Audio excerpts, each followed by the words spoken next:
You know, watching this year's Olympics has shown how the previously sacred divide between professional sports and politics has been irreparably eroded. What I've seen over the course of these games is two worlds that are completely foreign to each other collide. On the one hand is the world of politics, full of people who know absolutely nothing about professional sports and nothing about the respective specialist bodies that determine the rules and regulations of said sports.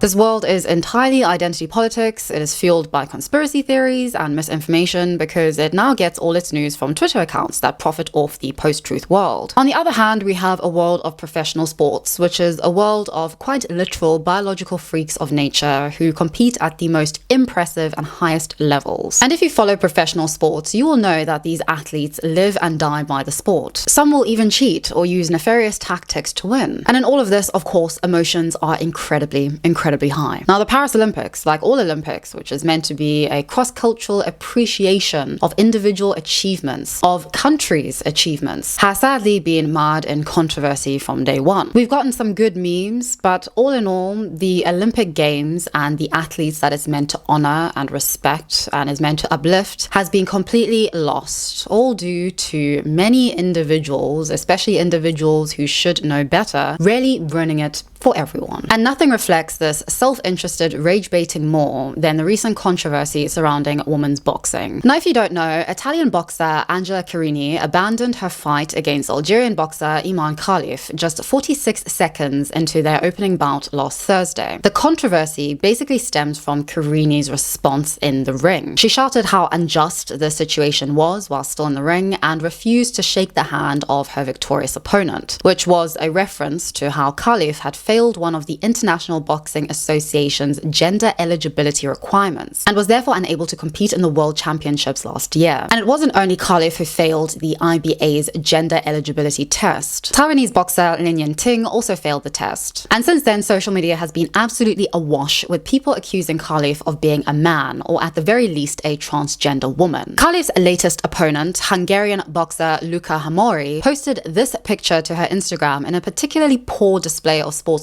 before her bouts. Now, I just want to say a little bit about Iman Khalif because I have been very interested in this boxer ever since this all blew up, mainly because of initial news accusations and news articles referring to her as a transgender woman. I was shocked by this because firstly, I knew for a fact that the Paris Olympics was under a lot of scrutiny and a lot of backlash from especially more extreme zealots on the woke side of the culture wars, because of the fact that new regulations prohibited transgender athletes from competing. So this made no sense to me. I'd also quite serendipitously read an article published in UNICEF all about Iman Khalif in about March or April of this year. And so none of this made any sense to me. Furthermore, I then was able to obtain footage of this full fight, and watching it was like two different worlds yet again colliding. The world of sports, where this looked like any everyday fight between two female boxers, that is professional female boxers, not just an everyday fight, these are professionals, mind you, relative to the narrative online that Khalif had basically completely shattered the nose and the face of this poor innocent boxer. If you watch the footage, and I really do implore you to watch this and to make your own judgment, please do not make any judgments based on what you read on especially Twitter, because it makes no sense when you actually watch what went down in that ring in those 46 seconds. In fact, all I can really discern from that, which I will get back to, is that Carini regrettably showed quite poor sportsmanship because the bout did not go the way that she wanted. This, if you watch professional sports again, this is something that you regrettably do see with some athletes and especially some more than others, and this was just another case of that. And I think Carini's response to all of this, that is her apology to her opponent and her apology to everybody involved, was, I think, the right thing to do, and I think just further demonstrates how this was really poor sportsmanship on her part. And I know some of you are already typing in the comments, don't bother. The side who I'm agreeing with in this particular point already thinks that I'm a transphobe, so really, sticks and stones, love, sticks and stones.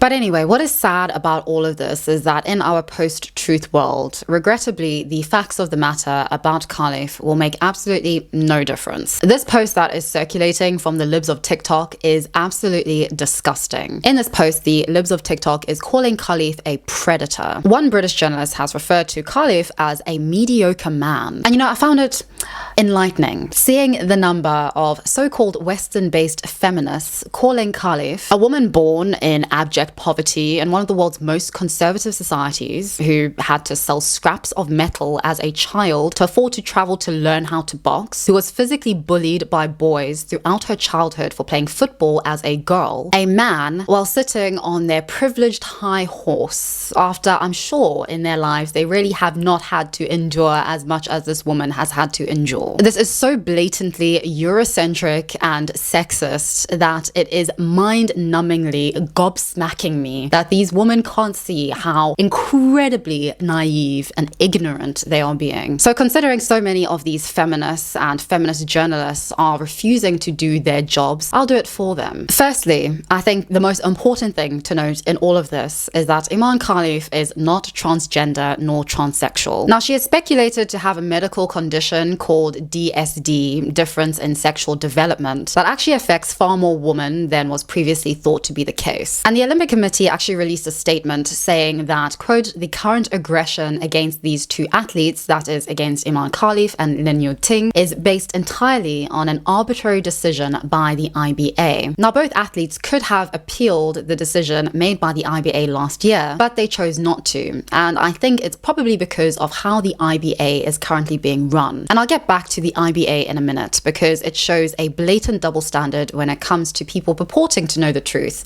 and purporting to be on the side of truth and reason. Secondly, when it comes to XX and XY chromosomes, the conversation and ambiguities are far more complex and nuanced than the gender wars has reduced them to. That is, according to one side of the gender wars, women have XX chromosomes and men have XY chromosomes. On the other side says, no, that's actually not true because of this and this study, and you are all bigots, you're all TERFs, you're horrible people, JK Rowling, grah. Society is more divided, hates each other, everybody misunderstands each other, misinformation and conspiracy theories spread, and of course the only people who come out victorious in all of this are profiteering rage baiters. And what is really important to note in all of this is that medical science and the gender wars are worlds apart when it comes to this issue. And because of this, a lot of conspiracy theories and misinformation are able to flourish, especially on social media. Now, medical science refers to women who have been born with XY chromosomes as being born with sex chromosome abnormalities. Women who are born with XY chromosomes often grow up as females. They grow up as women. They live their whole lives as women, as did Iman Khalif. Some of these women don't develop secondary female characteristics such as breasts, but they have a womb. So with appropriate hormone treatment and fertilized egg implants, they can actually become pregnant and give birth. Now, just like some of these women can give birth with the right treatment, some of them can't give birth. And many girls who have XY chromosomes actually never develop or show their male characteristics. But if differences in sexual development are ever expressed, they typically only express themselves from puberty. Now, the population of girls born with XY chromosomes is actually 50% larger than researchers previously assumed. And this is according to one of the most recent nationwide surveys conducted in Denmark. Now, based on everything that we know about Iman Khalif, this sex chrome abnormality is something that she was born with, and most likely just based on pictures of her as a child where she is a female and has grown up as a female, has genetically developed characteristics that make her very well equipped for boxing, especially professional boxing. And there are many women, if you look just in the world of boxing, who really do exhibit having not abnormalities, I wouldn't call them, but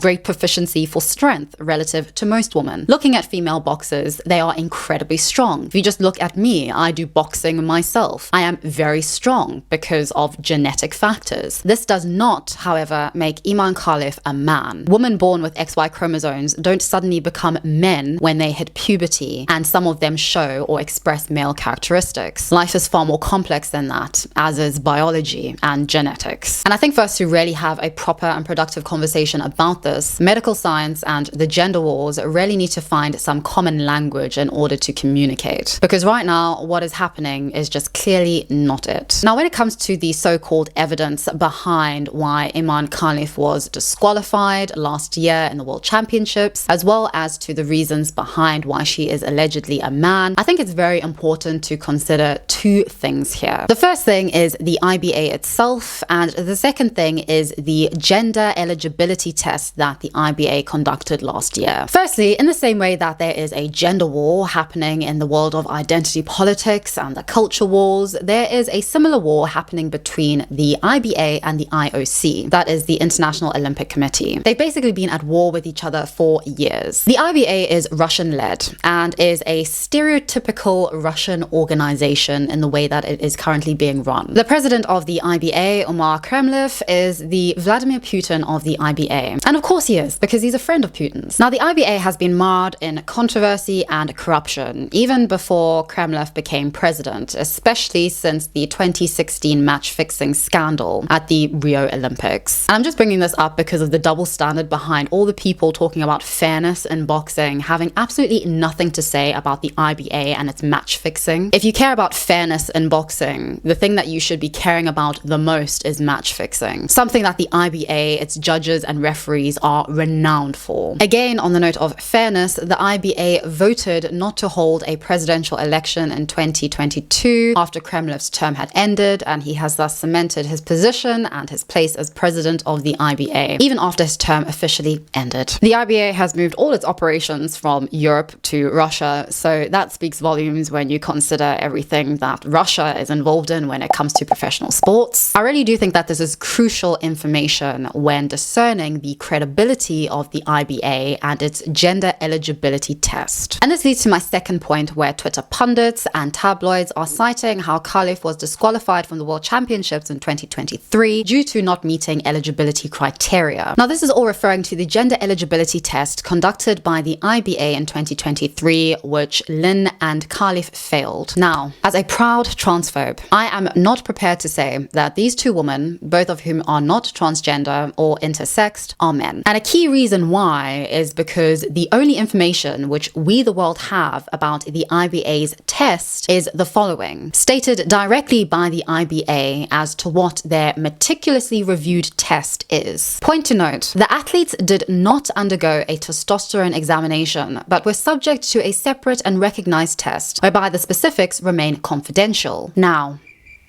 if this is a recognized test, tell us what the test is. Tell us and show us how you went about gathering the results. Explain meticulously how it was conducted. Tell us how these two boxers have a competitive advantage that, at least based on their professional records at least, has not seen them dominating the world of professional female boxing. Because all I'm getting from this press statement and the gender eligibility test is IBA Russian-led internal politics that is purposely meant to contradict and go against everything that the IOC stands for. Remember, in layman's terms, they hate each other. This test conclusively indicated that both athletes did not meet the required necessary eligibility criteria and were found to have competitive advantages over other female competitors. This, folks, is how conspiracy theories start. When people aren't given all the information, when there isn't any clarity on something, people then come to their own nefarious and self-serving conclusions. The one side is saying a test was conducted, a gender eligibility test was conducted. They don't care what that test is. They don't care what it means. They don't care what body was conducting this test or the credibility of that body. All they know is that a test was conducted, and because that feeds into and directly supports their conclusions, it therefore is true and good and sound. They don't ask any more questions. And therefore, in their eyes, of course, Khalif is a man. Of course, Khalif is transgender. Of course, Khalif, who looks like every other professional female boxer, has a competitive advantage that is only seen in mediocre men. And what they therefore can't see is that this gender eligibility test is not conclusive if these two boxers are eligible to compete in the Paris Olympics. That is the Paris Olympics, which is just as hated by the other extreme of the gender wars because transgender athletes have been prohibited from competing. And I do need to reiterate this point that this Olympics is exceptional because there are no transgender athletes competing. They have been prohibited. As far as I can discern, there are only two non-binary athletes that are competing. BMX rider Chelsea Wolfe competed in Tokyo, but due to a change in the regulations, was not permitted to compete in Paris. Trans sprinter Halba Diouf and swimmer Leah Thomas were also barred from competing due to these regulations. But what we know from both sides of the identity political, cultural, and gender wars is that neither spokespersons on either side want to reach a resolution, especially when there is so much money and ego boosting to be made from spreading misinformation, conspiracy theorizing, and feeling like you are better than everybody else. And the person who is actually suffering in all of this is the female boxer who has fought tooth and nail, literally since childhood, to get to where she is in life. I am not at all a fan of shame, but I really think that we should be exhibiting some shame here. I'm just so confused because I've never heard this, and I even feel bad now because I just did an interview on Fox News earlier where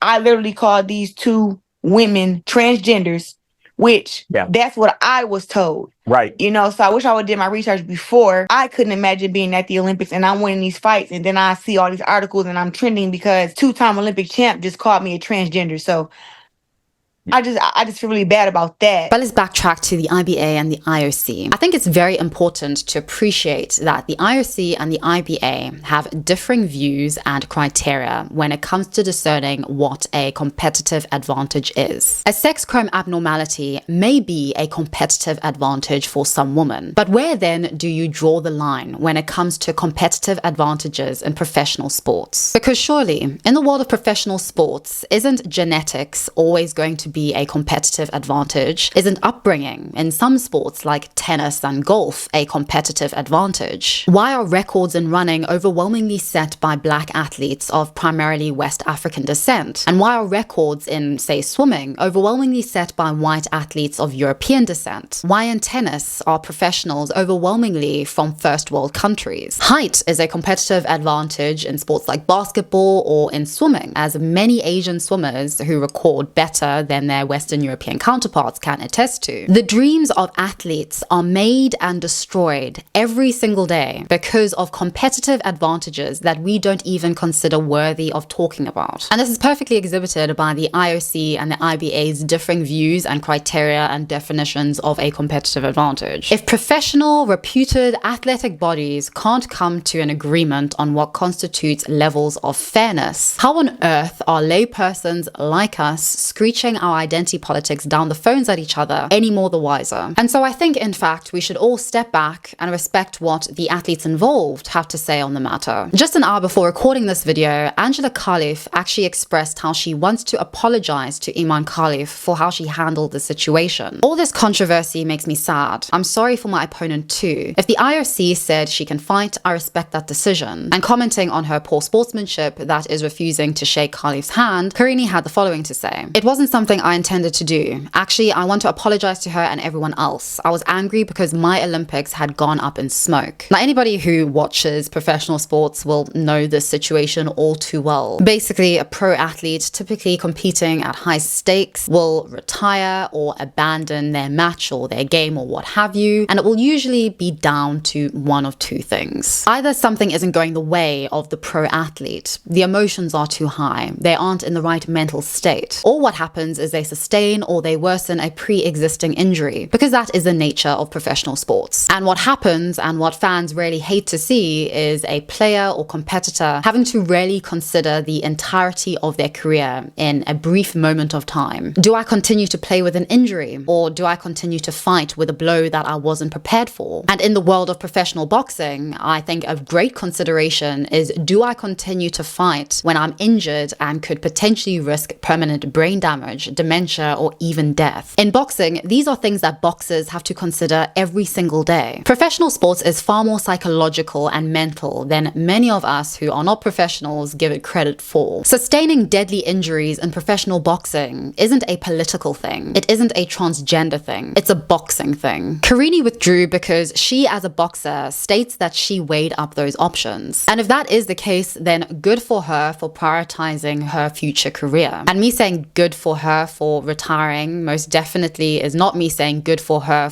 poor sportsmanship. On watching the fight and its aftermath, that is the full 46 seconds of it, it is quite clear to me, and I think to lots of people who have actually watched this fight, that Karini showed poor sportsmanship in a situation that was clearly very emotionally charged for her. However, she's apologized, and the only person who can really accept this apology is Khalif, and I hope that she hears this apology during a time which is clearly very difficult for both both women. I guess instead of turning this into an identity political sport of losers who wouldn't give a hoot about women's boxing if Karini had abandoned a fight against any other female boxer, we should instead listen to the athletes and let them sort this out among themselves. As grown-ass women who are now being used as political tools to advance particular political agendas, whether that be of Maloney's or, I don't know, Jake Paul's.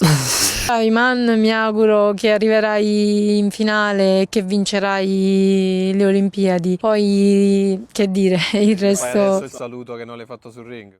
Vabbè, avrò modo di rivederla, ecco, io penso che in questa situazione io e lei non c'entriamo nulla. Tutte le parole che vengono dette contro di me, contro di lei, con lei, io e lei non c'entriamo nulla. Noi siamo solo qui perché stiamo inseguendo un sogno. Non siamo noi a giudicare, non siamo nessuno per giudicare me, non siamo nessuno per giudicare Iman, non siamo nessuno per dire se questo è giusto o è sbagliato. Le persone che devono giudicare tutto questo ci sono e hanno le competenze per poterlo fare. Noi atleti noi pugili in questo caso, facciamo il nostro compito. Il nostro compito qual è? Combattere, e l'abbiamo fatto.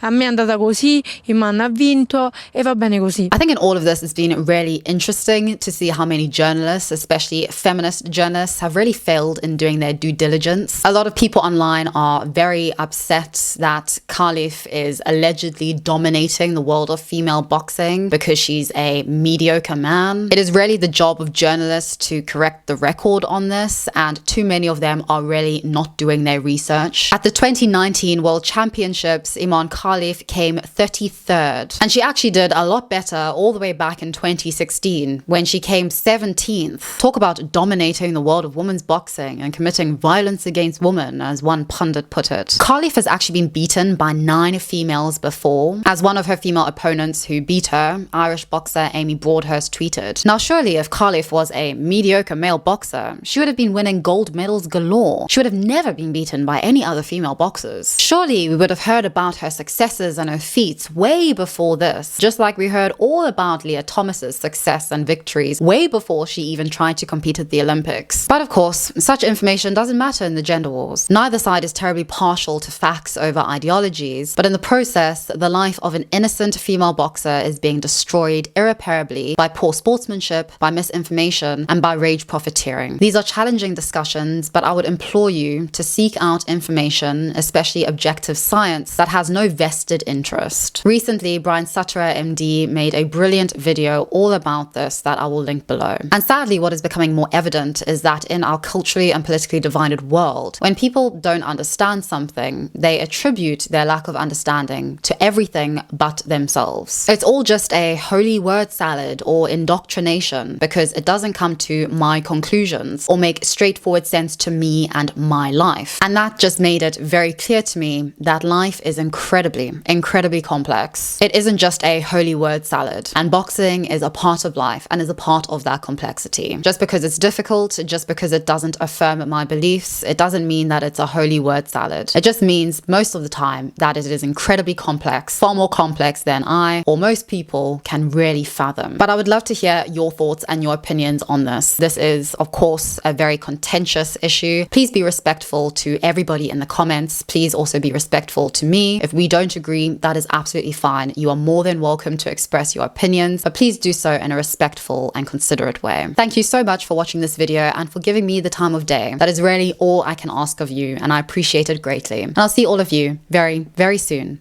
in the next one.